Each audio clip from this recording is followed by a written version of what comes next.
Some encouraging news for Southwest Florida. Finally, the Army Corps of Engineers reducing the amount of murky water from Lake Okeechobee that's being dumped into the Caloosahatchee River and St. Lucie River.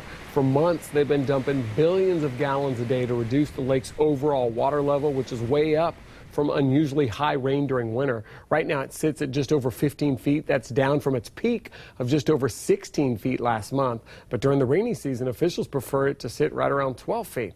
So it is clear these releases are not going to be stopping anytime soon. And as 4 in Your Corner's Carl Fortier explains, that's only fueling Governor Rick Scott's calls for the federal government to come up with a permanent solution to this problem. Carl?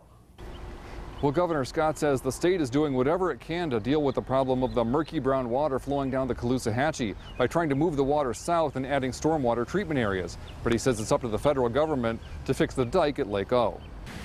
You might recall that Scott declared a state of emergency last week for 3 counties affected by the water releases, including Lee. And the Florida Department of Economic Opportunity is asking businesses along the coast to complete a business damage assessment survey to help them identify and appropriate disaster relief programs for businesses hurt by the lake releases that are fouling the waters in the Caloosahatchee and in the Gulf near the river's mouth. We're doing everything we can at the state, but ultimately the federal government's got to step up. We're raising the Tamarin Trail, we're moving water south, we're adding storage treatment areas, but they have got to fund the dike.